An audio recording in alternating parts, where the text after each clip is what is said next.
Sa liblib na bahagi ng kabundukan, kung saan ang mga ulap ay tila palaging nakikipaglaro sa tuktok ng mga punong kawayan at ang hamog sa umaga ay parang belo ng isang lihim na mundo, matatagpuan ang Baryo Nabong.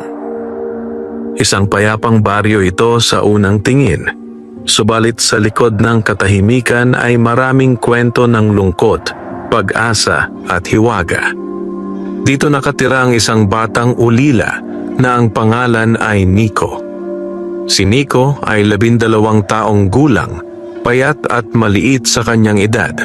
Ngunit ang mga mata niya ay puno ng talino at lungkot na hindi karaniwang makikita sa isang bata. Wala na siyang ama't ina. Ang kanyang amay nalunod sa ilog nang subukang iligtas ang isang kalabaw na inanod ng baha. At ang kanyang ina na may pumanaw sa matinding karamdaman makalipas lamang ang ilang buwan. Mula noon, si Nico ay napilitang tumira sa isang lumang kubo sa gilid ng gubat malapit sa dulo ng baryo, sa lupang dating sinasaka ng kanyang ama. Wala siyang kapatid, wala ring kamag-anak na handang umampon sa kanya. Ang ilan sa mga taga-baryo ay naaawa, ngunit mas marami ang walang pakialam. May mga araw na binibigyan siya ng kaunting kanin o tirang ulam ng isang matandang balo, subalit kadalasan ay umaasa lamang siya sa sarili niyang sikap. Tuwing madaling araw, bago pa magising ang araw, gumigising na si Nico. Nag-iigib siya ng tubig sa balon, nagpuputol ng kaunting kahoy sa gilid ng gubat, at pagkatapos ay maglalakad patungo sa bukirin upang maghanap ng mapapasukang trabaho. Minsan tinutulungan niya ang mga magsasaka sa pag-aani kapalit ng kaunting bigas. Minsan na may nangingisda siya sa sapa gamit ang lambat na siya mismo ang naghabi mula sa lumang lubid. Sa kabila ng hirap, hindi kailanman naging masama ang ugali ni Nico. Magalang siya sa matatanda, mabait sa kapwa bata, at laging handang tumulong kahit sa mga taong hindi man lamang siya pinapansin. Ngunit may isang bagay na kakaiba kay Nico. Mahilig siyang magpunta sa pinakadulong bahagi ng gubat sa isang lugar na iniiwasan ng karamihan sa taga-baryo. Doon, sa ilalim ng isang napakalaking puno ng balete na balot ng makakapal na baging, may isang maliit na kuweba na halos natatakpan ng mga ugat at dahon. Ayon sa matatanda sa baryo, may nakatirang nilalang doon. Isang duwende na bulag. Maraming taon na ang lumipas nang unang kumalat ang kwento tungkol sa duwendeng yon. Sinasabing, isa raw itong matandang duwende na minsang naging tagapangalaga ng gubat, subalit nawalan ng paningin matapos parusahan ng kapwa engkanto dahil sa paglabag sa isang sinaunang batas. Simula noon, nanirahan daw ito sa ilalim ng puno ng balete, bihira nang magpakita sa tao. May ilan daw na nakakita sa kanya. Maliit ang katawan, kulubot ang mukha, mahaba ang puting balbas, at laging may tungkod na hawak habang dahan-dahang naglalakad. Bulag man, sinasabi ng mga kwento na nakikita raw nito ang mas malalim na bagay, ang puso ng tao, ang kanilang lihim na hangarin, at ang tunay na kabutihan o kasamaan sa loob ng kanilang dibdib. Dahil dito, takot na takot ang mga taga-baryo. Pinagbabawalan ng mga bata na magtungo sa lugar na iyon. Sinasabi nilang baka raw mawala ang mga batang susuway o kaya na may sumpain ng duwende. Ngunit si Nico, sa kabila ng babala, ay madalas na naroon. Hindi dahil sa gusto niyang hamunin ang kapalaran, kundi dahil may isang bagay siyang hinahanap. Isang kaibigan. Isang hapon, matapos ang maghapong pagtulong sa bukid, pagod na naglakad si Nico pauwi. Wala siyang nakuha kundi isang dakok na bigas at kaunting tuyo. Habang naglalakad sa makitid na daan patungo sa kanyang kubo, napansin niyang mabigat ang kanyang dibdib. Parang may kulang sa kanyang buhay na hindi kayang punuan ng kahit anong pagkain o pahinga. Lumihis ang kanyang mga paa patungo sa gubat. Hindi niya alam kung bakit, ngunit parang may tumatawag sa kanya. Tahimik ang paligid. Ang mga dahon ay marahang kumikilos sa ihip ng hangin at ang sikat ng araw ay tumatagos sa pagitan ng mga sanga. Nagbubuo ng mga aninong tila gumagalaw sa lupa. Dahan-dahan siyang lumapit sa malaking puno ng balete. Huminto siya sa may bunganga ng maliit na kuweba. "Lolo, narito po ako ulit." Mahina ang kanyang tinig, halos pabulong, ngunit malinaw sa katahimikan ng gubat. Walang sumagot. Umupo si Nico sa isang malaking ugat ng balete. Hinugot ang piraso ng tinapay na itinabi niya mula sa umaga at inilapag ito sa isang patag na bato sa harap ng kuweba. "May dala po akong kaunti. Pasensya na po kung hindi masarap." Matagal ang katahimikan. Ang bigla, may marahang tunog ng tungkod na tumatama sa lupa mula sa loob ng kuweba. Lumabas ang isang maliit na anyo. Isang matandang duwende. Maliit lamang ito, halos kasing taas ng dibdib ni Nico kapag nakatayo. Ang balat ay kulubot na parang balat ng punong mataga ng nababad sa ulan at araw. Ang balbas ay mahaba at puting-puti, halos umabot sa baywang. Ang mga mata nito'y nakapikit, tila ba walang kakayahang magbukas, ngunit ang mukha nito'y kalmado at payapa. Hawak nito ang isang lumang tungkod na gawa sa ugat ng balete. "Narito ka na naman, bata." Mahinang wika ng duwende, ngunit malinaw at may kakaibang lambing sa tinig. Ngumiti si Nico, kahit alam niyang hindi siya nakikita ng kausap. "Opo, Lolo. Kumusta na po kayo?" "Buhay pa," sagot ng duwende, bahagyang ngumiti. "At ikaw? Kumusta ang iyong araw?" "Pagod po, pero ayos lang." Umupo ang duwende sa isang bato sa tapat ni Nico. Tila ba alam na alam kung saan siya naroon kahit hindi siya nakikita. "Naamoy ko ang tinapay," sabi nito. "Salamat." Tahimik na pinanood ni Nico habang dinampot ng duwende ang tinapay at dahan-dahang kinain. Matagal na ang pagkakaibigan nila. Noong unang beses na nagpunta si Nico sa balete, nanginginig siya sa takot. Ngunit sa halip na sumpa o kapahamakan, isang mahinahong tinig ang sumalubong sa kanya. Isang tinig na nagtanong kung bakit umiiyak ang isang batang nag-iisa sa gubat. Mula noon, madalas na siyang bumalik. Hindi alam ng taga-baryo ang tungkol sa kanilang pagkikita. Para sa kanila, si Nico ay isang batang ulila lamang na palaboy-laboy sa gubat. Ngunit para kay Nico, ang duwendeng bulag ang nag-iisang nilalang na tunay na nakikinig sa kanya. "Lolo," marahang tanong ni Nico matapos ang ilang sandali. "Totoo po bang dati kayong tagapangalaga ng gubat?" Bahagyang tumango ang duwende. "Noong hindi pa ako ganito katanda. At noong nakakakita pa ako." "Bakit po kayo nabulag?" Nanahimik ang duwende. Ilang saglit bago ito sumagot. "May mga batas ang aming mundo na hindi dapat suwayin," wika nito. "At ako'y nagkamali." Hindi na nagtanong pa si Nico. Alam niyang may mga bagay na mas mabuting manatiling lihim. Sa halip, ikinuwento niya ang nangyari sa kanya sa araw na yon. Kung paano siya pinagalitan ng isang magsasaka kahit wala naman siyang ginawang mali. Kung paano siya tinawanan ng ilang bata dahil sa kanyang lumang damit. At kung paano niya namimiss ang kanyang mga magulang. Tahimik na nakinig ang duwende. Kapag nagsasalita si Nico, pakiramdam niya ay gumagaan ang kanyang dibdib, para bang may isang taong tunay na nauunawaan ang kanyang lungkot. Nang dumilim na ang paligid, tumayo si Nico. Kailangan ko na pong umuwi, Lolo. Babalik po ako bukas. Mag-ingat ka, bata, sabi ng duwende. At tandaan mo, hindi ka nag-iisa.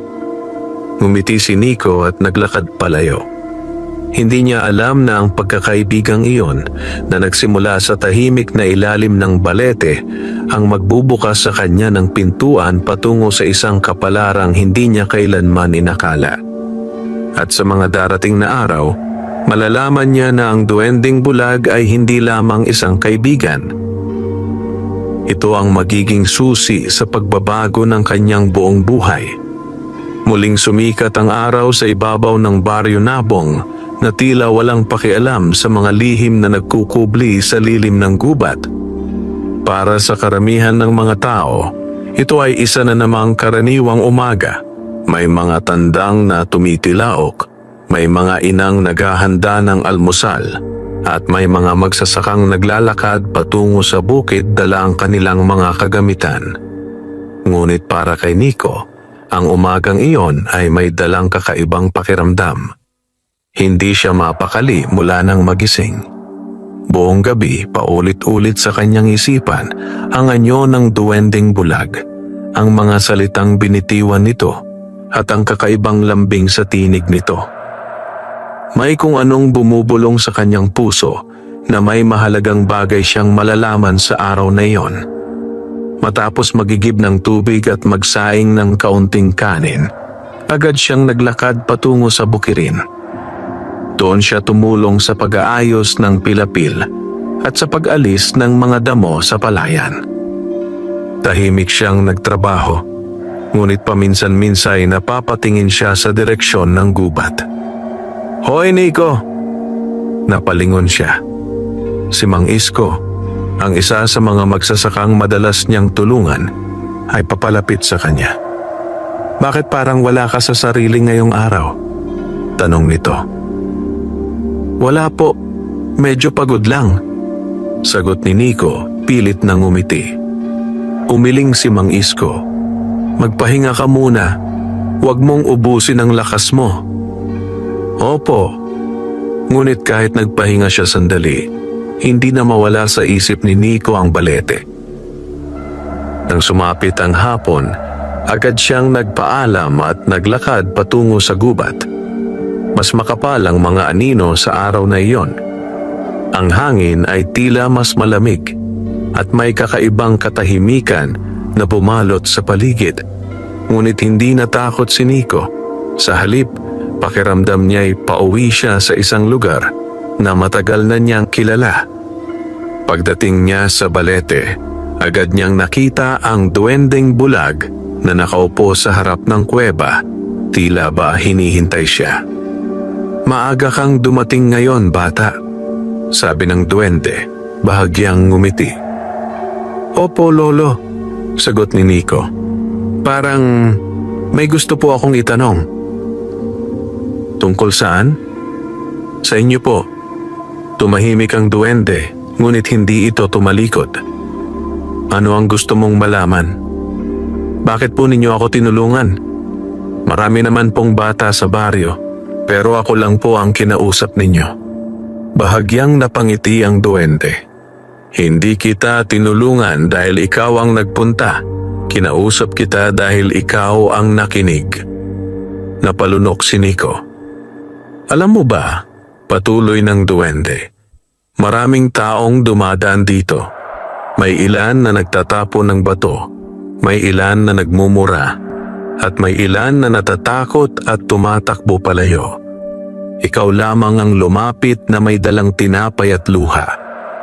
Hindi napigilang mapayuko si Nico. "Lolo, totoo po bang nakakakita kayo ng puso ng tao?" Tumango ang duwende. "Hindi sa paraang iniisip mo. Hindi ko nakikita ang mukha, ang kulay ng damit o ang hugis ng mundo. Ngunit naririnig ko ang tibok ng damdamin at naamoy ko ang bigat o gaan ng kaluluwa." Napatingin si Nico sa mga nakapikit na mata ng duwende. "Kaya po ninyo alam na mabuti ang loob ko?" "Oo," sagot nito. At alam ko ring ikaw ay nag-iisa. Matagal silang nanahimik. Pagkaraan ng ilang sandali, marahang nagsalita ang duwende. May isang lihim ang balete na ito, Nico. Napatingala ang bata. Ano po iyon, Lolo? Hindi lahat ng tao ay maaaring manatili rito ng matagal. Ang puno na ito ay daanan ng dalawang mundo. Ang mundo ng tao at ang mundo ng mga nilalang na hindi ninyo nakikita. Napatitig si Nico sa makapal na katawan ng balete. Ibig po bang sabihin, may iba pa pong tulad ninyo rito? Marami, sagot ng duwende. Ngunit karamihan ay umalis na o nagtago sa mas malalalim na bahagi ng kagubatan. Ako na lamang ang natira rito. Bakit po kayo hindi umalis? Dahil may hinihintay ako. Napatigil ang paghinga ni Nico. Sino po? Isang batang may dalisay na puso na kayang makakita kahit ang hindi nakikita. Naginit ang pisngi ni Nico. Ako po ba iyon? Bahagyang tumawa ang duwende. Hindi ko pa alam. Ngunit sa bawat araw na bumabalik ka rito, mas lalo kong nakikita na maaaring ikaw nga. Napatitig si Nico sa lupa. Pero mahirap lang po ako. Wala po akong lakas, wala pong kayamanan. Hindi lakas o kayamanan ang hinahanap ko, sabi ng duwende, kundi tapang, kabutihan at katapatan. Tumahimik si Nico. May isang bagay akong ipapakita sa iyo, biglang sabi ng duwende. Tumayo ito at marahang lumakad patungo sa loob ng kuweba. Kumalabog ang tungkod nito sa lupa habang dahan-dahan itong sumusulong. Halika, wika nito. Huwag kang matakot. Nag-alinlangan sandali si Nico, ngunit sinundan niya ang duwende. Sa loob ng kuweba, malamig at mamasa-masa ang hangin. May mga lumot sa mga bato at may maliliit na liwanag na parang alitap-tap na kumikislap sa dilim. Huminto ang duwende sa isang bahagi ng kuweba at inilapat ang tungkod sa isang malaking ugat ng balete na nakabaon sa lupa. Marahang inusal nito ang ilang salitang hindi maintindihan ni Nico. Biglang gumalaw ang ugat. Dahan-dahan itong bumuka at sa likod nito'y lumitaw ang isang maliit na silid na puno ng gintong liwanag. Napatakip si Nico sa bibig sa gulat. Sa gitna ng silid ay may isang lumang kahon na gawa sa kahoy at balot ng mga ukit na tila mga simbolo ng dahon, bituin at alon. Ito ang lihim ng balete, sabi ng duwende. Isang alaala ng aming mundo. Lumapit si Nico, nanginginig ang kamay. Ano po ang laman nito? Hindi pa oras para buksan mo, sagot ng duwende. Ngunit balang araw, kapag dumating ang tamang panahon, ikaw ang magbubukas niyan. Bakit po ako? Dahil ikaw ang unang taong bumalik dito hindi para humingi ng kayamanan, kundi para maghanap ng kaibigan. Naramdaman ni Nico na may mainit na luha na tumulo sa kanyang pisngi. Sa sandaling iyon, hindi niya alam kung natatakot siya o natutuwa.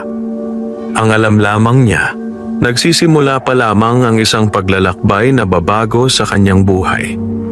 At sa likod ng mga ugat ng balete, tahimik na naghintay ang isang lihim na may kapangyarihang kayang baguhin ang kapalaran ng isang batang ulila at ng buong baryo Nabong. Kinabukasan, maagang nagising si Nico na may kakaibang kaba sa dibdib. Parang may mabigat na ulap na nakadagan sa kanyang puso kahit wala naman siyang alam na dahilan. Paulit-ulit sa kanyang isipan ang nakita niyang lihim sa ilalim na balete, ang kahon na kumikislap sa gintong liwanag, at ang mga salitang binitiwan ng duwending bulag. Balang araw, ikaw ang magbubukas niyan. Hindi niya alam kung matutuwa ba siya o matatakot. Matapos mag-almusal ng kaunting kanin at asin, naglakad siya patungo sa sentro ng baryo upang maghanap ng mapapasukang trabaho. Sa daan, napansin niyang maraming tao ang nagkukumpulan sa harap ng maliit na tindahan ni Aling Celia. May isang matandang lalaki roon na nakasuot ng kupas na barong at may bitbit na lumang sisidlan na gawa sa kawayan. Ang buhok nito'y mahaba at puti, at ang mga mata'y tila malalim na balon na puno ng lihim. Si Mang Teban, ang albularyo, bulong ng isang babae sa katabi niya. Matagal na raw siyang hindi bumabalik dito. Napahinto si Nico. Kilala niya si Mang Teban sa mga kwento. Isa raw itong dating manggagamot at albularyo na umalis sa baryo maraming taon na ang nakalipas matapos mapagbintangan na may kinalaman sa isang misteryosong sakit na kumalat noon. Simula noon, bihira na raw itong makita.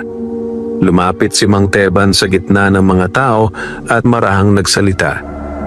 "Mga taga-Nabong," wika nito, "bumalik ako upang magbigay ng babala." Nagtinginan ng mga tao. May isang sinaunang bantay ang gumising sa kagubatan, patuloy nito. At kapag ang bantay na iyon ay tuluyang nagmulat, may malaking pagbabago ang darating sa baryong ito. May ilan na natawa. "Matagal ka na naming hindi nakikita, Mang Teban," sabi ni Mang Isko. "Ano na naman iyang sinasabi mo?" Ngunit hindi tumawa si Nico. Parang may kumurot sa kanyang dibdib. "Hindi ako bumalik upang manakot," sabi ng albularyo. "Bumalik ako dahil may isang bata rito na napili." Nang sabihin iyon, dahan-dahang lumingon si Mang Teban sa direksyon ni Nico. Nagtagpo ang kanilang mga mata. Parang tinamaan ng kidlat ang katawan ni Nico. Hindi siya makagalaw. "Ikaw, bata," tawag ng albularyo. Dahan-dahang lumapit si Nico, nanginginig ang tuhod. "Ano po? Ano pong kailangan ninyo?" Tinitigan siya ni Mang Teban mula ulo hanggang paa. Ilang sandali itong nanahimik, saka dahan-dahang tumango. "Nakilala ka na niya?" bulong nito. "Ninino po." Ang bantay ng balete. Nagsimulang magbulungan ang mga tao. "Anong ibig mong sabihin?" tanong ni Aling Celia. "May isang duwendeng matagal nang nagbabantay sa daanan ng dalawang mundo," paliwanag ni Mang Teban. Bulag siya sa paningin, ngunit malinaw ang mata ng kanyang puso. Nanlamig ang mga kamay ni Nico. "Kapag may isang taong pinili ang bantay," patuloy ng albularyo, "ibig sabihin may paparating na pagsubok." Lumapit si Mang Teban kay Nico at marahang hinawakan ang kanyang balikat.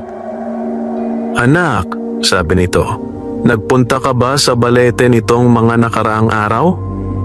Hindi nakasagot agad si Nico. Naramdaman niyang nakatingin sa kanya ang buong baryo. "Opo," mahina niyang sagot. May ilang tao na napasinghap. "Delikado yan," sigaw ng isang laki. "Sabi na nga ba, may mangyayaring masama." Ngunit itinaas ni Mang Teban ang kamay upang patahimikin ang lahat. "Huwag kayong matakot," wika nito. Hindi sumpa ang pinili sa kanya, ngunit hindi rin ito basta biyaya. Bumaling ito kay Nico. "May ipinakita ba sa iyo ang duwende?" Naalala ni Nico ang kahon sa loob ng kuweba. Napalunok siya. "Opo," sagot niya. Isang kahon po." Napapikit si Mang Teban. "Totoo nga," bulong nito. "Ang kahon ng alaala." "Ano po iyon?" tanong ni Nico. Isang sisidlan ng lakas at alaala ng mga sinaunang tagapangalaga, paliwanag ng albularyo. "Matagal na naming hinahanap yan." "Bakit po?" "Dahil may paparating na panganib na magmumula hindi lamang sa mundo ng tao, kundi sa mundo rin ng mga nilalang. Nagkagulo ang mga tao. Paano ang baryo namin? Sigaw ng isang babae. Ligtas pa ba kami? Tanong ng isa pa. Kung ang bata ay magpapatuloy sa kanyang ugnayan sa duwende, sagot ni Mang Teban, may pag-asa kayong maligtas. Napatingin si Nico sa lupa. Pero hindi po ako marunong lumaban. Hindi po ako bayani. Ngumiti si Mang Teban ng bahagya. Walang bayani na isinilang na may hawak ng espada. Ang tunay na lakas ay natutunan. Lumapit pa ito kay Nico at marahang bumulong. Babantayan kita, anak. Ngunit may isang bagay akong dapat ipaalam sa iyo. Ano po iyon? Hindi ka nag-iisa sa pagpili. Napakunotno si Nico. Ano po ang ibig ninyong sabihin? May iba pang naghahanap sa kahon. Biglang dumilim ang ulap sa langit at umihip ang malamig na hangin. Parang may isang aninong dumaan sa gilid ng baryo. At sa sandaling iyon, naramdaman ni Nico na ang kanyang tahimik na buhay ay tuluyan ng nagbabago. Mula nang umalis si Mang Teban sa gitna ng mga tao, hindi na mapakali si Nico. Ang mga salitang binitiwan ng matandang albularyo ay paulit-ulit na umaalingaw-ngaw sa kanyang isipan. May iba pang naghahanap sa kahon. Hindi niya alam kung sino ang mga iyon, ni kung ano ang balak ng mga naghahanap. Ang alam lamang niya, may panganib na paparating at sa di kanyang kagustuhan, siya ang nasa gitna nito. Pag-uwi niya sa kanyang kubo sa gilid ng gubat, halos hindi siya kumain. Umupo lamang siya sa harap ng apoy at tahimik na nag-isip. Sa labas, unti-unting dumilim ang langit at ang huni ng mga kuliglig ay nagsimulang pumuno sa gabi. Maya-maya may marahang katok sa pinto. Napatalon si Nico sa gulat. Sino po? Tanong niya, nanginginig ang tinig. Kaibigan, sagot ng isang pamilyar na boses.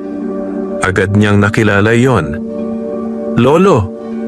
Pinuksan niya ang pinto at laking gulat niya nang makita ang duwendeng bulag na nakatayo sa harap ng kanyang kubo. Hawak nito ang tungkod at ang puting balbas ay bahagyang ginagalaw ng hangin. Lolo, paano po kayo nakarating dito? Tanong ni Nico. Hindi ako laging nakakulong sa ilalim ng balete, sagot ng duwende. At ngayong alam na ng iba ang tungkol sa iyo, kailangan kitang bantayan. Pinapasok niya ang duwende sa loob ng kubo. Umupo ito sa maliit na bangko na gawa sa kahoy, habang si Nico na may naupo sa harap niya. May nakausap ka ngayon, sabi ng duwende. Opo, si Mang Teban po. Tumango ang duwende. Alam ko, matagal ko na siyang nararamdaman sa paligid. Lolo, totoo po bang may panganib na darating? Sandaling nanahimik ang duwende bago sumagot. Oo anak, may mga nilalang na gustong makuha ang laman ng kahon at kapag napunta iyon sa maling kamay, maraming buhay ang masasaktan. Napalunok si Nico. Bakit po sa akin ibinigay ang responsibilidad na ito? Hindi pa ibinibigay sa iyo, sagot ng duwende. Ngunit ikaw ang piniling magbukas nito balang araw. Pero, paano ko po malalaman kung handa na ako? Ngumiti ang duwende. Darating ang panahon na ang puso mo mismo ang magsasabi. Tumayo ang duwende at lumapit sa pintuan. Ngayong gabi, sabi nito, may darating na susubok sa iyong loob. Nanlaki ang mata ni Nico. Sino po? Hindi ko maaaring sabihin. Ngunit huwag kang matakot. Hindi ka namin pababayaan. Lolo, sasamahan po ba ninyo ako? Oo, sagot ng duwende. Ngunit may isang bagay kang dapat gawin. Ano po iyon? Ingatang mabuti ang iyong kabutihan. Iyan ang magiging sandata mo. Lumabas ang duwende sa kubo at naglaho sa dilim. Naiwang mag-isa si Nico, nanginginig ang kamay. Lumipas ang ilang oras. Halos hating gabi na nang biglang marinig niya ang kaluskos sa labas. Parang may mabibigat na yabag sa paligid ng kubo. Dahan-dahan siyang lumapit sa bintana at sumilip. Sa ilalim ng liwanag ng buwan, may 3 aninong nakatayo sa may likod ng kanyang kubo. Ang kanilang mga mata ay kumikislap na tila baga may sariling liwanag. Hanapin ninyo ang bata, bulong ng isa sa kanila. Sa kanya napunta ang susi, sagot ng isa pa. Napatakip si Nico sa bibig upang hindi mapasigaw. Biglang may kumatok sa pinto, malakas, mabigat. Buksan mo, bata, paos na utos ng isang tinig. Alam naming narito ka. Nangangatog ang tuhod ni Nico. Wala siyang sandata, wala siyang lakas. Naalala niya ang sinabi ng duwende. Ingatang mabuti ang iyong kabutihan. Lumapit siya sa pinto at huminga ng malalim. Sino po kayo? Tanong niya. Mga kaibigan, sagot ng tinig, ngunit halatang puno ng panlilinlang. May kailangan lang kaming itanong. Tahimik na nag-isip si Nico. Kung kaibigan po kayo, bakit po kayo nagtatago sa dilim? Walang sumagot. Biglang may sumabog na hangin sa paligid ng kubo.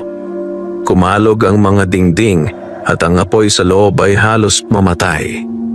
Sa sandaling iyon, biglang narinig ni Nico ang tunog ng tungkod na tumatama sa lupa. Isang malakas na tinig ang umalingaw-ngaw sa labas. Umalis kayo rito! Nagliyab ang paligid sa kakaibang liwanag at sa pagitan ng mga anino ay lumitaw ang duwendeng bulag na nakatayo sa harap ng kubo ni Nico. Ang batang ito ay nasa ilalim ng aking pag-iingat, maring sabi nito. Napaatras ang 3 nilalang. Hindi pa tapos ito.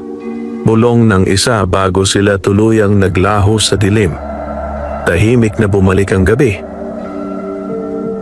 Lumabas si Nico, nanginginig. Lolo, salamat po. Ngumiti ang duwende. Ito ang unang pagsubok, anak, at nalampasan mo. Pero, babalik po ba sila? Oo, sagot nito. At sa susunod, mas mahirap na. Tumingin si Nico sa langit, kung saan ang buwan ay bahagyang natatakpan ng ulap. Sa gabing iyon, unang beses niyang naramdaman na ang kanyang buhay ay hindi na lamang sa kanya. At sa likod ng katahimikan ng Baryo Nabong, unti-unting gumagalaw ang mga aninong nag-aabang sa tamang oras. Hindi agad nakatulog si Nico matapos ang gabing iyon. Kahit naligtas na ang paligid at tahimik na muli ang baryo, nanatiling gising ang kanyang diwa. Sa bawat tunog ng hangin at paggalaw ng dahon, napapahawak siya sa gilid ng banig, takot na muling bumalik ang mga anino. Sa labas ng kanyang kubo, nakaupo ang duwending bulag sa isang malaking bato. Hawak ang kanyang tungkod at tila nagbabantay. Kahit hindi niya nakikita, ramdam niya ang bawat galaw sa paligid. Nang sumikat ang araw, saka lamang nakatulog si Nico ng kaunti. Ngunit hindi nagtagal ang kanyang pahinga. Gising na, bata, marahang wika ng isang pamilyar na tinig. Tumilat si Nico at nakita ang duwending bulag na nakaupo sa tabi niya. Lolo, umaga na po ba? Tanong niya. Inaantok pa. Oo, sagot nito. At simula ngayon, may mga bagay kang kailangang matutunan. Napaupo si Nico. Ano po iyon? Kung gusto mong mabuhay at maprotektahan ang baryo, kailangan mong patibayin hindi ang iyong katawan, kundi ang iyong puso. Nagpunta sila sa ilalim ng balete matapos ang simpleng almusal. Tahimik ang gubat Ngunit ramdam ni Nico na may mga matang nagmamasid mula sa malayo. Umupo ang duwende sa isang ugat ng balete at pinatayo si Nico sa harap niya. "Makinig kang mabuti," sabi nito. "Ang lakas na ibinibigay ng kahon ay hindi tulad ng espada o sibat. Ito ay lakas ng alaala at damdamin. At hindi ito gumagana sa taong puno ng galit o takot." "Paano po ako magsasanay?" tanong ni Nico. "Sa pamamagitan ng pag-unawa sa sarili." Isinara ng duwende ang kanyang mga mata. Kahit nakapikit na ang mga ito'y tila lalo pang lumalim ang katahimikan sa paligid. "Isara mo rin ang iyong mga mata," utos nito. Sumunod si Nico. "Huminga ka ng malalim," patuloy ng duwende. "Isipin mo ang lahat ng lungkot sa iyong puso at pagkatapos ay hayaang lumabas." Ginawa ni Nico ang sinabi. Sa una, wala siyang naramdaman kundi ang tibok ng kanyang dibdib. Ngunit maya-maya, unti-unting sumagi sa kanyang isipan ang mga alaala ng kanyang mga magulang, ang mga panahong nag-iisa siya sa kubo, ang mga pangungutya ng ibang bata. May luha na namuo sa kanyang mga mata. "Ngayon," sabi ng duwende, "isipin mo ang mga sandaling ikaw ay naging masaya." Naalala ni Nico ang mga gabing magkakasama silang tatlo sa ilalim ng lampara, ang mga kwentong ikinukwento ng kanyang ama at ang mga yakap ng kanyang ina. Unti-unting gumaan ang kanyang dibdib.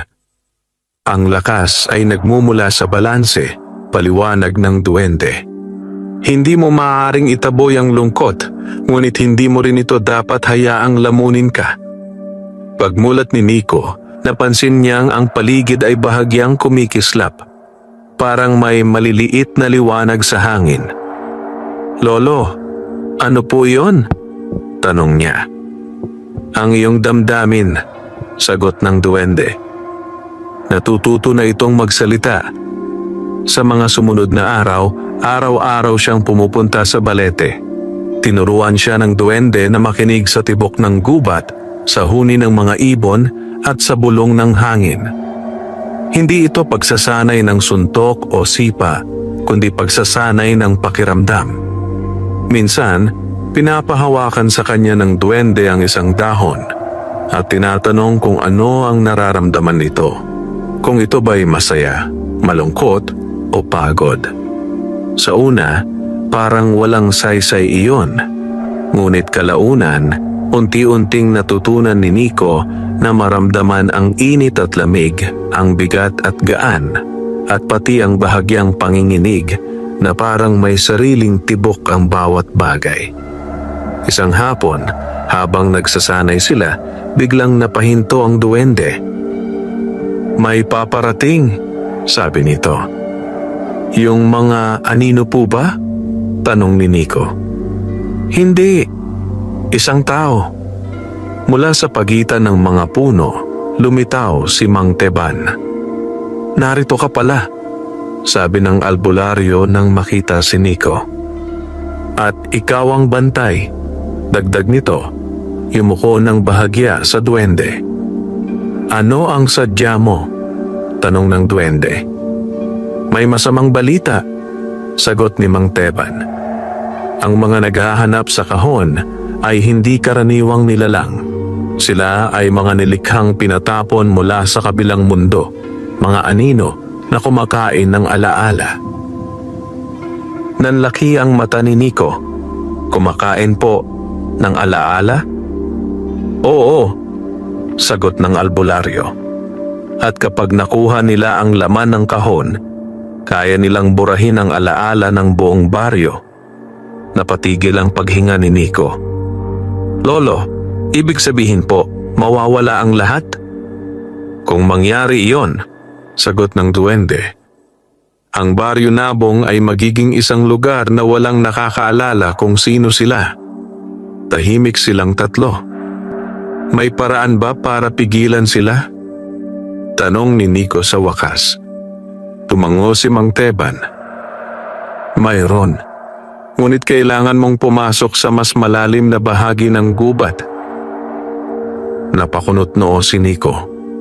Ano po ang naroon? Ang pook ng unang bantay, sagot ng albularyo.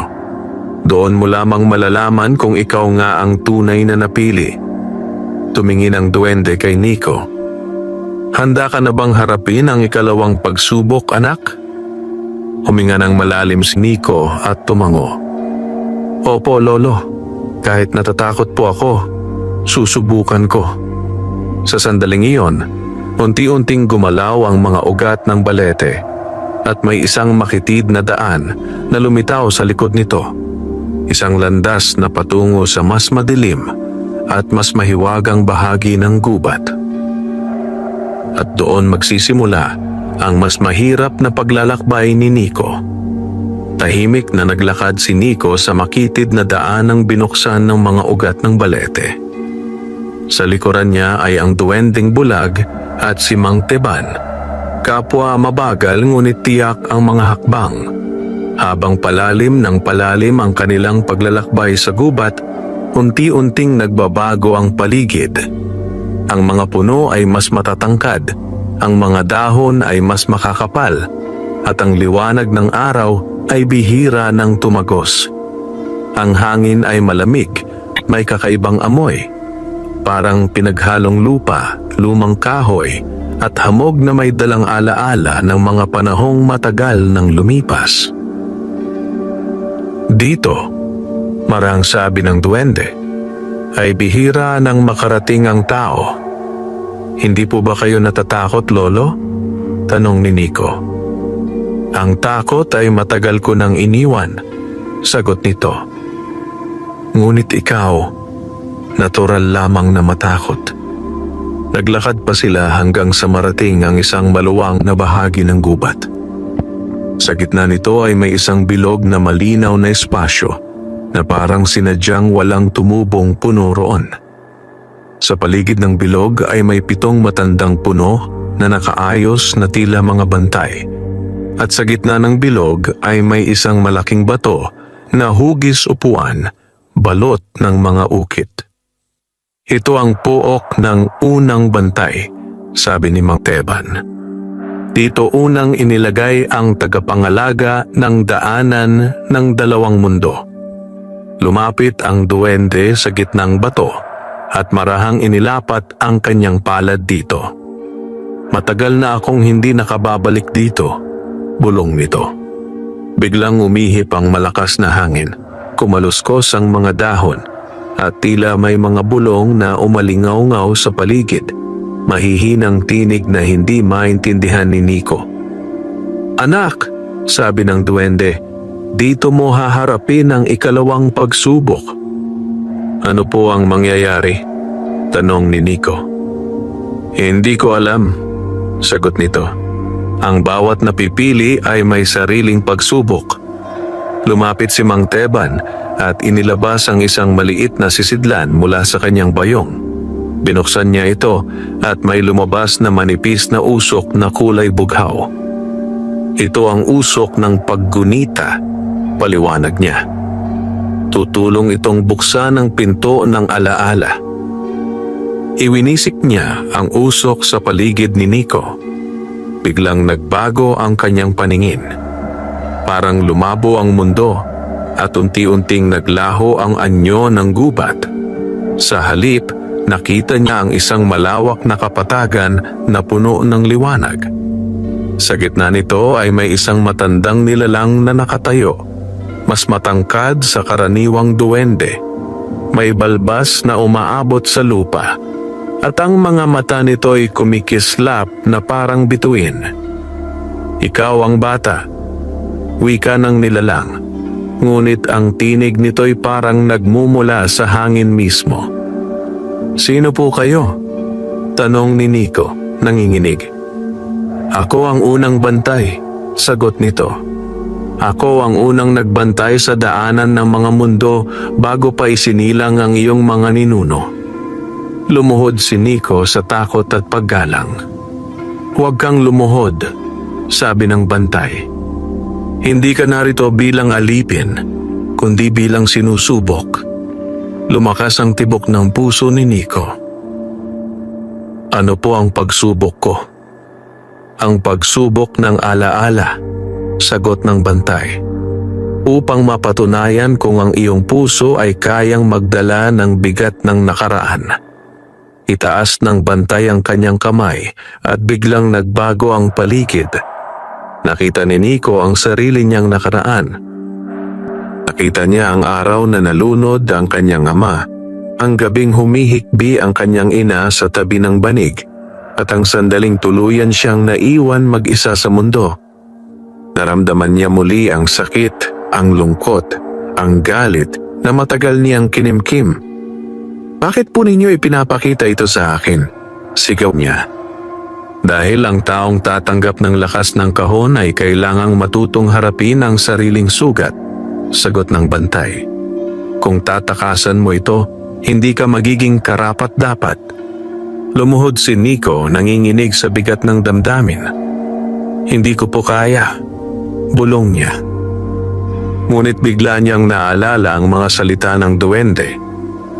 Ang lakas ay nagmumula sa balanse. Huminga siya ng malalim at tumayo. Opo, masakit po, sabi niya.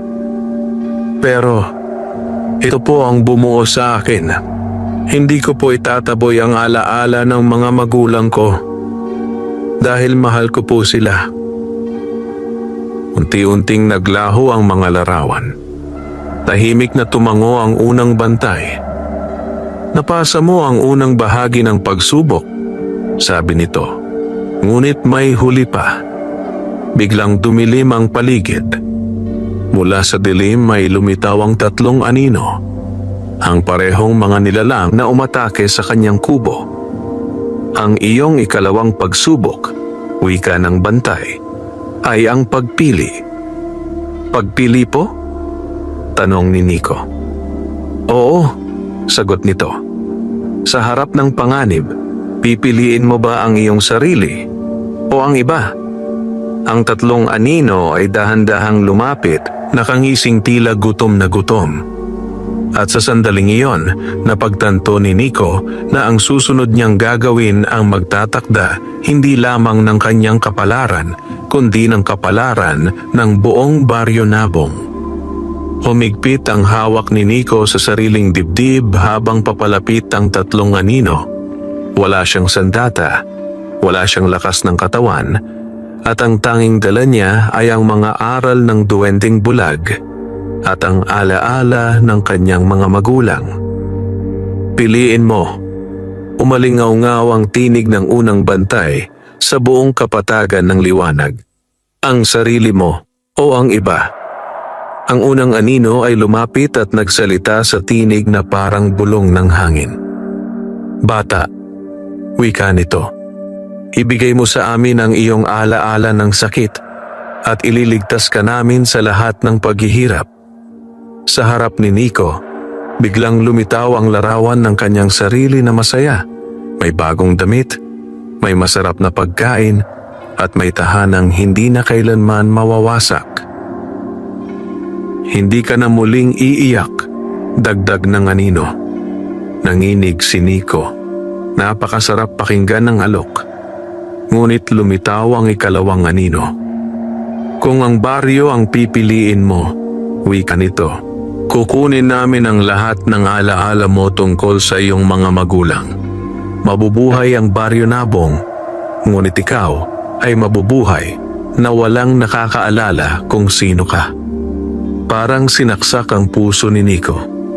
Ang ikatlong anino ay tumawa ng mahina. Oh, wika nito. Maaari mo ring piliin ang wala sa dalawa. Tumakbo ka, iwan mo ang kahon at mabuhay kang tahimik. Ngunit kapag bumalik kami, walang matitira sa baryo. Napapikit si Nico. Sa loob ng kanyang isipan, naguunahan ang mga larawan. Ang ngiti ng kanyang ina, ang yakap ng kanyang ama, ang mga batang naglalaro sa baryo, ang mga magsasakang tumutulong sa kanya, at ang duwending bulag na nagbigay sa kanya ng pag-asa. Bakit po kailangang ako ang pumili? umiiyak niyang tanong. Dahil ikaw ang may pusong kayang magmahal kahit nasasaktan, sagot ng unang bantay. Lumuhod si Nico. Kung pipiliin ko po ang sarili ko, bulong niya, mabubuhay ako, pero may kapalit. Kung pipiliin mo ang baryo, dagdag ng bantay, masasaktan ka, ngunit marami ang maliligtas. Tahimik ang paligid. Sa sandaling iyon, naalala ni Nico ang mga huling salita ng kanyang ina bago ito pumanaw. Maging mabuti ka sa kapwa anak, kahit masakit. Tumayo si Nico at hinarap ang mga anino. Hindi ko po ibibigay ang baryo, mariin niyang sabi. At hindi ko rin po kayang kalimutan ang mga magulang ko. Nagkatinginan ang mga anino. Kung gayon, sabi ng unang anino, piliin mo ang isa. Huminga ng malalim si Nico. Ako na lang po, wika niya. Kung may kailangang mawala, ako na lang, wag po ang baryo. Nanlaki ang mata ng mga anino. Ibig mong sabihin, tanong ng ikalawa, handa kang isuko ang lahat ng alaala mo, pati ang tungkol sa sarili mo? Opo, sagot ni Nico. Nanginginig ngunit matatag. Kung iyon po ang kapalit ng kaligtasan nila. Sa sandaling iyon, biglang umilaw ang buong kapatagan. Isang malakas na tinig ang umalingaw-ngaw. Sapat na! Biglang naglaho ang mga anino, tila hinigop ng liwanag. Nakatayo sa harap ni Nico ang unang bantay, mas maliwanag at mas dakila kaysa kanina. Hindi ka namin hinihinga ng sakripisyong ganyan, wika nito. Ang iyong pagpili ang tunay naming hinihintay. Ano po ang ibig ninyong sabihin? Tanong ni Nico. Ang tunay na tagapangalaga, paliwanag ng bantay, ay hindi pumipili sa pagitan ng sarili at ng iba. Siya'y handang ialay ang sarili, ngunit hindi niya winawasak ang kanyang pagkatao. Lumuhod si Nico, umiiyak sa pagod at ginhawa. Ipinakita mo ang pinakamahalagang lakas, sabi ng bantay, ang walang pag-iimbot na pag-ibig. Itaas ng bantay ang kanyang kamay, at isang maliit na sinag ng liwanag ang lumipad patungo sa dibdib ni Nico. Naramdaman niyang may mainit na dumaloy sa kanyang puso. Mula ngayon, wika ng bantay, may bahagi ka na ng lakas ng mga tagapangalaga. Biglang naglaho ang kapatagan ng liwanag.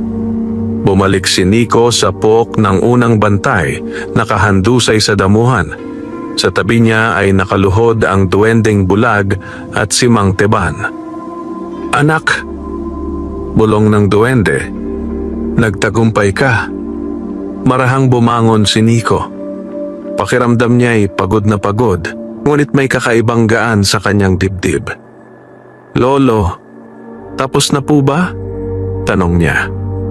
Hindi pa, sagot ng duwende. Ngunit ngayon, handa ka na. Lumapit si Mang Teban. Nararamdaman ko ang pagbabago, sabi nito. Ang mga anino ay umatras. Pansamantala. Totoo po bang may lakas na ako? Tanong ni Nico. Ngumiti ang duwende. Hindi lakas ng katawan, kundi lakas ng puso, at iyan ang pinakamahirap talunin. Habang naglalakad sila pabalik sa balete, tahimik ang gubat. Ngunit sa malayo, sa mas madilim na bahagi ng kagubatan, may isang nilalang na nagmamasid, mas malaki, mas malakas, at mas mapanganib kaysa sa tatlong anino. At last, pulong nito, nagising na ang tunay na susi. At sa Baryo Nabong, unti-unting papalapit ang mas malaking digmaan sa pagitan ng alaala at paglimot. Mabigat ang hakbang ni Nico habang sila'y naglalakad pabalik sa ilalim ng balete. Tahimik ang paligid ngunit sa bawat paghinga niya ay parang may bagong tibok sa kanyang dibdib. Isang tibok na hindi niya dati nararamdaman. Hindi ito sakit, kundi isang mahinang init na parang munting apoy na nagbibigay lakas sa kanya. "Lolo, may kakaiba po akong nararamdaman," wika ni Nico habang naglalakad. "Alam ko," sagot ng duwending bulag. "Ang bahagi ng lakas ng mga tagapangalaga ay nagising sa iyo." Pagdating nila sa balete, agad na gumalaw ang mga ugat na tila may sariling buhay. Muling bumukas ang lihim na daan patungo sa loob ng kuweba. Sa gitna ng maliit na silid, naroon pa rin ang lumang kahon na kumikislap sa gintong liwanag. Ngunit sa pagkakataong ito, iba ang pakiramdam ni Nico sa harap nito. Parang may tumatawag sa kanya mula sa loob ng kahon. "Hindi pa ito dapat buksan," sabi ng duwende. "Ngunit ang mga anino ay babalik ng mas marami. Kailangan na nating ihanda ang sarili." Lumapit si Mang Teban sa kahon at marahang inilatag ang kanyang palad sa takip nito.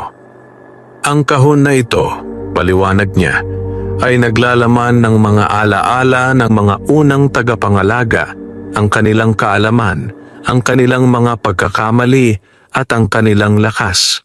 Ngunit ang lakas na ito ay mapanganib sa pusong hindi handa. "Handa na po ba ako?" tanong ni Nico. Tumingin sa kanya ang duwending bulag. Hindi kailanman ganap na handa ang isang bata sa ganitong tungkulin, wika nito. Ngunit handa ang iyong puso. Tumango si Mang Teban. "Ikaw lamang ang maaaring magbukas niyan ngayon." Huminga ng malalim si Nico at lumapit sa kahon. Inilapat niya ang kanyang dalawang kamay sa malamig na kahoy. Sa sandaling iyon, biglang umilaw ang mga ukit sa kahon. Isang malakas na ihip ng hangin ang umikot sa loob ng kuweba. Kumislap ang mga simbolo sa mga pader, at ang hangin ay napuno ng mahihinang bulong na tila tinig ng maraming tao. "Buksan mo," marahang sabi ng duwende. Dahan-dahang inangat ni Nico ang takip ng kahon. Sa loob nito ay walang ginto, walang hiyas. Sa halip, may isang maliit na kristal na parang luha na kumikislap sa bughaw na liwanag. "Ano po yan?" tanong ni Nico. "Ang luha ng unang bantay," sagot ni Mang Teban. "Ang buod ng lahat ng alaala at lakas na iniwan ng mga tagapangalaga." Biglang may malakas na pagyanig sa buong gubat. Mula sa labas ng kuweba ay narinig ang malalalim na ungol. "Dumating na sila," sabi ng duwende. Biglang dumilim ang langit sa labas. Sa bunganga ng kuweba, lumitaw ang isang higanting anino. Mas malaki kaysa sa naunang tatlo. May hugis na parang taong may pakpak na gawa sa usok at ang mga matay nagliliyab na parang baga. "Ibalik ninyo sa amin ang luha." Umalingaw-ngaw ang tinig nito. "Iyan ay amin." Nanginig si Nico. "Lolo, ano po iyon?" "Ang hari ng paglimot," sagot ng duwende sa mabigat na tinig. Pinuno ng mga aninong kumakain ng alaala. Lumapit ang nilalang sa bunganga ng kuweba. Sa bawat hakbang nito ay nanginginig ang lupa.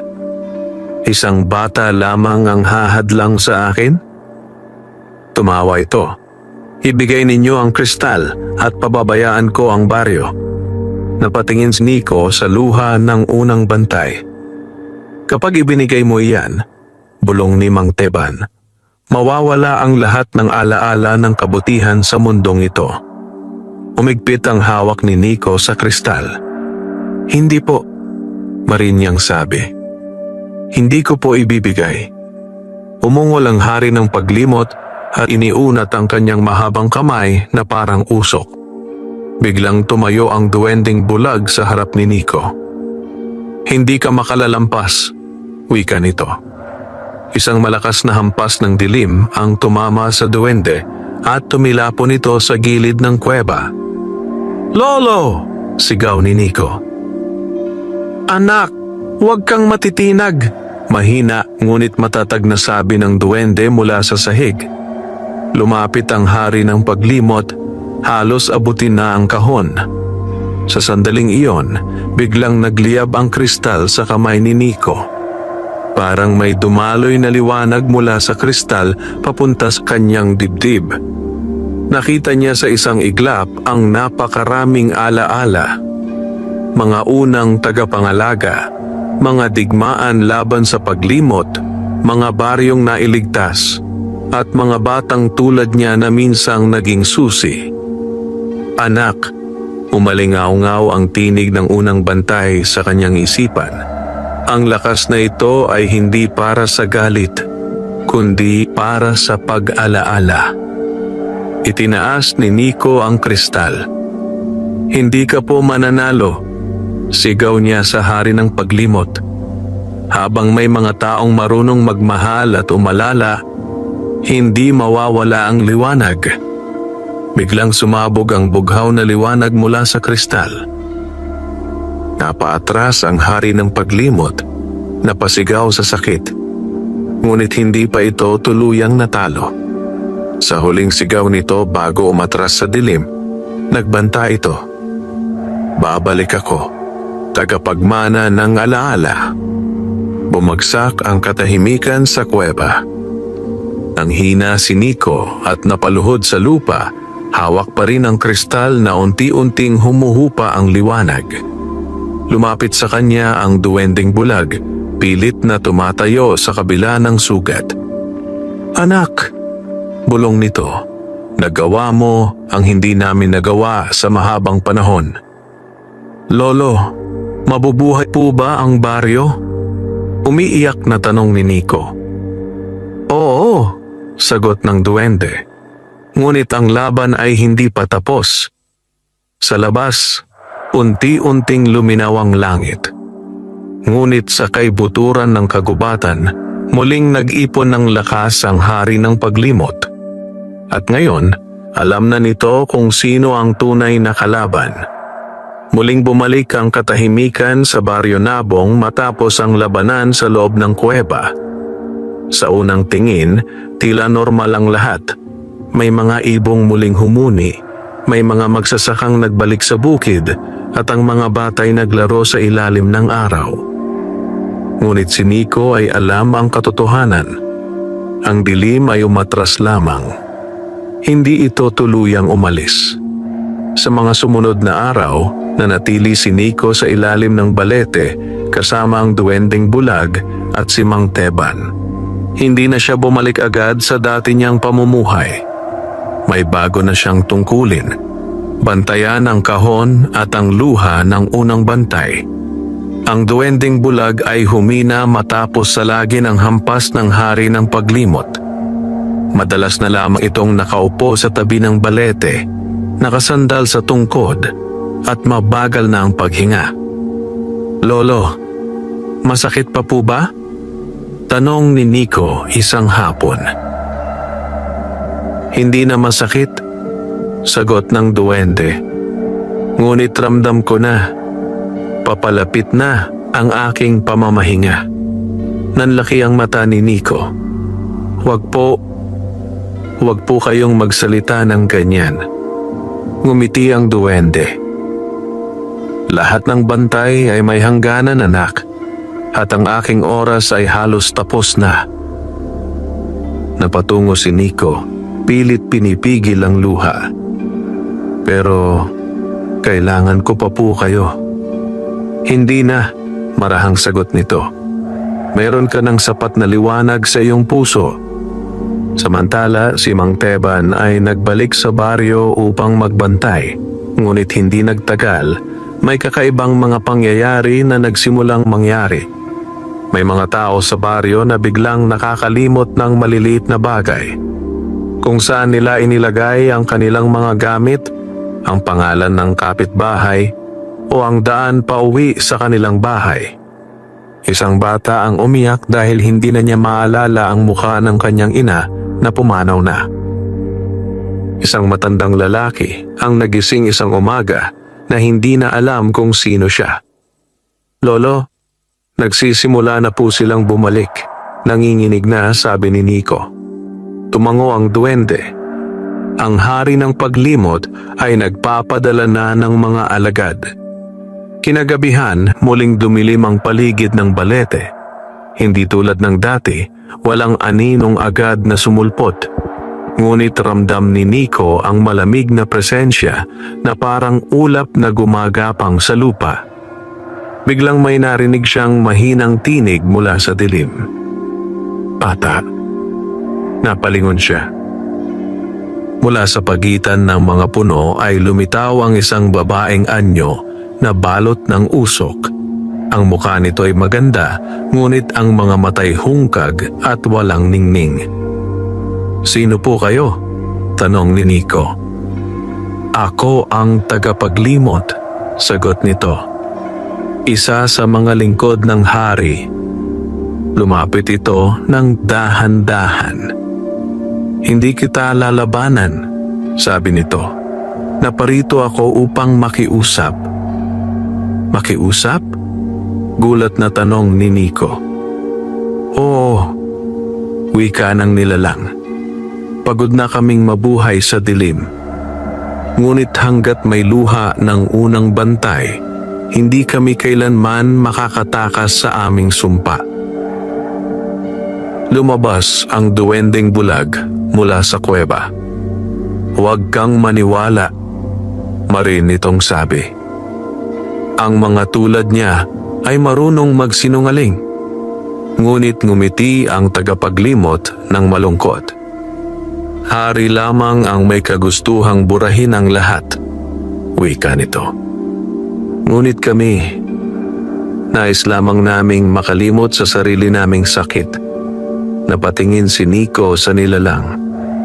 "Kung ibibigay ko po ba ang kristal, titigil na po ba kayo?" "Oo," sagot nito. "At lalaya kami." Tahimik ang paligid. Ngunit, dagdag ng duwende, "Kapag ibinigay mo iyon, babagsak ang bantay ng mga alaala. Unti-unting mabubura ang kabutihan sa puso ng tao." Napapikit si Nico. Muling dumating ang sandali ng pagpili. Sa kanyang harapan ay isang nilalang na naghihirap at sa kanyang likuran ay isang baryong unti-unting nawawalan ng alaala. "Hindi ko po kayang sirain ang mundo para sa kalayaan ng iilan," mahina niyang sabi. Napabuntong hininga ang tagapaglimot. "Kung gayon, patawarin mo kami." Bigla itong naglaho sa usok. Sa sandaling iyon, narinig ni Nico ang malakas na halakhak na umalingaw-ngaw sa buong gubat. Magaling tagapagmana ng alaala. Naganggit-ngit ang hangin at dumilim ang langit. Mula sa kalangitan ay bumaba ang napakalaking anyo ng hari ng paglimot, mas malakas at mas malinaw kaysa dati. Ang mga pakpak nitong usok ay tumabon sa buwan at ang tinig nito ay parang kulog. "Ngayon," sigaw nito, "ako na mismo ang kukuha ng iyong alaala." Humigpit ang hawak ni Nico sa kristal. "Lolo, ano po ang gagawin natin?" Tumayo ang duwendeng bulag sa huling pagkakataon, nanginginig ngunit matatag. "Anak," sabi nito, "oras na upang tapusin ang aking tungkulin at simulan ang iyo." Inilagay nito ang kanyang kamay sa dibdib ni Nico. "Ang luha ng unang bantay ay hindi dapat manatili sa kahon," bulong nito. "Dapat itong maging bahagi mo." Nanlaki ang mata ni Nico. "Ako po?" "Oo," sagot ng duwende. "Ikaw na ang susunod na bantay." Sa itaas nila, bumaba na ang hari ng paglimot, handa ng lamunin ang liwanag. At sa sandaling iyon, nagsimula ang huling labanan para sa alaala ng Baryo Nabong. Dumilim ang buong kalangitan sa ibabaw ng balete. Ang buwan ay tuluyang natakpan ng makapal na usok at ang hangin ay naging mabigat, parang puno ng mga hiyaw na hindi marinig ng tainga. Sa gitna ng nag-aalimpoyong dilim, nakatayo si Nico. Hawak ang luha ng unang bantay. Sa kanyang harapan, unti-unting bumababa ang hari ng paglimot. Napakalaki, napakalakas at napakapait ang presensya. Sa tabi niya, halos hindi na makatayo ang duwending bulag. "Anak," mahina nitong sabi, "huwag kang matakot." Ngunit nanginginig ang buong katawan ni Nico. "Hindi po ako handa," bulong niya.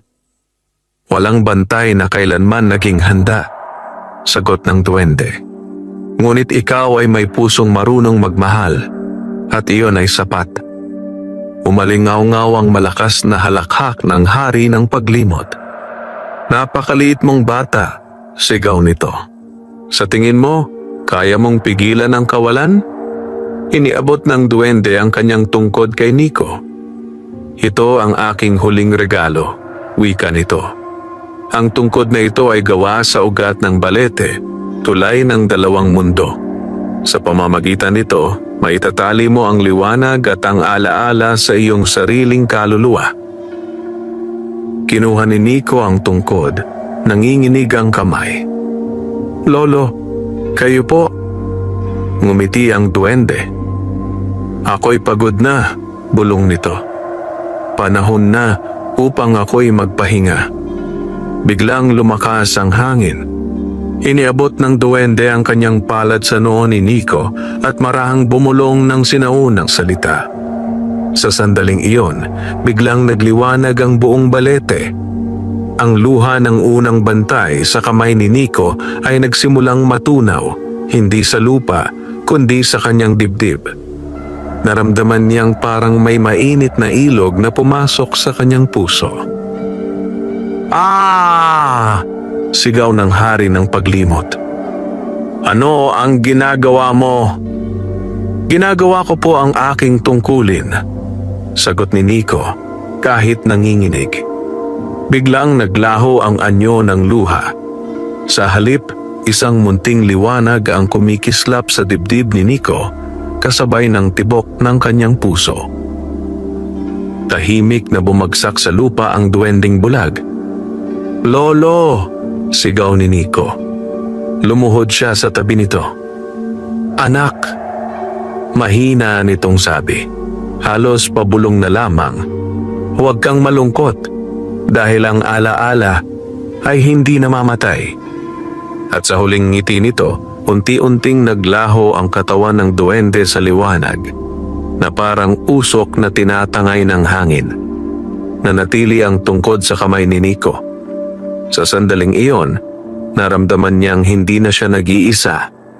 Ang mga alaala ng duwende, ng unang bantay at ng lahat ng mga tagapangalaga ay nasa loob na niya. Humalakhak ang hari ng paglimot at sumugod. Itinaas ni Nico ang tungkod at ipinikit ang mga mata. Naalala niya ang lahat. Ang ngiti ng kanyang ina, ang lakas ng kanyang ama, ang kabutihan ng mga tao sa baryo, ang boses ng duwending bulag. "Hindi po kayo mananalo," marin niyang sabi. "Hanggat may isang taong marunong umalala, hindi mawawala ang liwanag." Biglang sumabog ang liwanag mula sa kanyang dibdib. Hindi ito apoy, hindi ito kidlat, kundi liwanag na puno ng mga larawan at alaala. Ang mga alaala ng buong baryo Nabong ay lumitaw sa hangin, mga kasalan, mga anihan, mga yakap ng magulang sa anak, at mga gabing magkakasama sa ilalim ng buwan. Napatras ang hari ng paglimot, napasigaw sa sakit. "Itigil mo!" sigaw nito. "Hindi po," sagot ni Nico. "Ito po ang lakas na hindi ninyo kayang kainin." Unti-unting nabalot ng liwanag ang higanting anyo. Habang tinatamaan ito ng alaala ng pagmamahal at kabutihan, unti-unti itong lumiit, humina, at tuluyang naglaho sa isang mahinang ungol. Biglang luminaw ang kalangitan. Bumalik ang buwan. Tumigil ang hangin. At muling bumalik ang katahimikan sa gubat. Sa Baryo Nabong, sabay-sabay nagising ang mga tao na may malinaw na alaala sa kanilang puso. Ang mga batang umiiyak ay biglang ngumiti. Ang mga matatandang nalilito ay muling nakaalala ng kanilang pangalan at ang baryo ay muling naging buhay sa liwanag na pag-alaala. Sa ilalim ng balete, nakaupo si Nico, pagod, ngunit payapa. Lumapit si Mang Teban at marahang inilagay ang kamay sa balikat niya.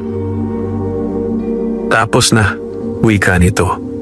Ikaw na ang bagong tagapangalaga ng alaala. Pero mag-isa na po ako, mahina niyang sabi. Ngumiti si Mang Teban. Hindi, sagot nito. Hanggat may mga taong nagmamahal at nag-aalala, palagi kang may kasama. Lumipas ang mga taon. Lumaki si Nico sa Baryo Nabong bilang isang tahimik ngunit mabait na binata. Walang nakaalam ng buong kwento, ngunit tuwing may batang naliligaw sa gubat o may matandang nakakalimot ng pangalan, si Nico ay laging naroon, may hawak na lumang tungkod at may pusong puno ng liwanag. At sa ilalim ng matandang balete, sa tuwing ihip ng hangin, may maririnig na mahinang tinig na tila bumubulong. Huwag kang matakot, anak. Narito lang ako. At doon nagtatapos ang kwento ng duwending bulag at ng batang ulilang naging bantay ng alaala. Isang kwento ng pag-ibig, sakripisyo at pag-asang kailanman ay hindi malilimutan. Wakas.